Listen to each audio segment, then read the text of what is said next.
4 August রাতে 3 বাহিনীর প্রধানকে ডাকেন দেশ ছেড়ে ভারতে পালিয়ে যাওয়া শেখ হাসিনা। ওই সময় রাগে তিনি সামনে টেবিলে আঘাত করেন, উচ্চ স্বরে তাদের উদ্দেশ্যে ঘোষণা দেন, আমি ক্ষমতা ছাড়ব না। তবে পরের দিন 5 আগস্ট সকাল থেকে গণভবনে উত্তেজনা ও চাঞ্চল্য ছড়িয়ে পড়ে। সকাল 10:30টায় 3 বাহিনীর প্রধান ও পুলিশ মহাপরিদর্শককে গণভবনে ডাকা হয়। শীর্ষ আইন প্রয়োগকারী কর্মকর্তাদের সঙ্গে বৈঠকে তিনি দৃঢ়ভাবে আগের কথারই পুনরাবৃত্তি করেন। হাসিনা বলেন, আপনাদের কঠোর হতে হবে, সবকিছু নিয়ন্ত্রণে আনতে হবে। কাজটা কি হবে তা নিজেদের মধ্যে আলোচনা করে ঠিক করুন। যদিও পরিস্থিতি বুঝতে পেরে ঘনিষ্ঠজনেরা শেখ হাসিনাকে বলেছিলেন পদত্যাগ করাই ভালো হবে, কিন্তু হাসিনা তাদের কথা শোনেননি। পরিস্থিতি নিয়ন্ত্রণের বাইরে চলে যাচ্ছে দেখে সেনা প্রধানও বারবার ফোন করে হাসিনাকে পদত্যাগ করতে বলেন, কিন্তু শেখ হাসিনা উল্টো বিক্ষোভ দমনে সব বাহিনীকে আরও কঠোর হতে বলেন। তবে বাহিনীগুলো এতে রাজি হয়নি।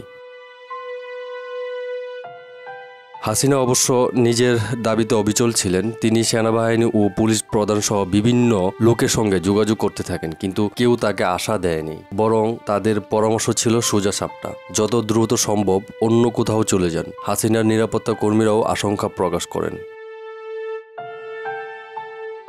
তখন উপস্থিত কর্মকর্তারা শেখ হাসিনার ছোট বোন শেখ রেহানার সঙ্গে আরেক কক্ষে এই বিষয়ে আলোচনা করেন। কর্মকর্তারা তাকে পরিস্থিতি জানিয়ে শেখ হাসিনাকে বুঝাতে অনুরোধ করেন। এরপর শেখ রেহানা বড় বোন শেখ হাসিনার সঙ্গে আলোচনা করেন, কিন্তু হাসিনা তখনও রাজি হননি। তিনি ক্ষমতা ধরে রাখতে অনড় থাকেন।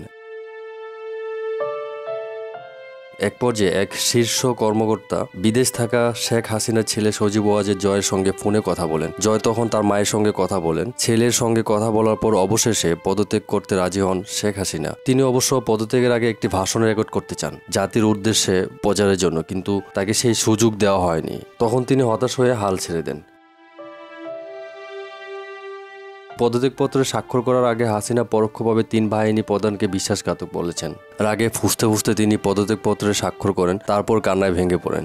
সূত্র জানায়, শেখ হাসিনা কাঁদতে কাঁদতে দেশ ছেড়েছেন।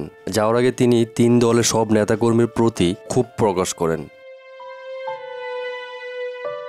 প্রধানমন্ত্রী হিসেবে শেষ দিনে হাসিনার পাশে তার বোন ছাড়া আর কেউ ছিল না।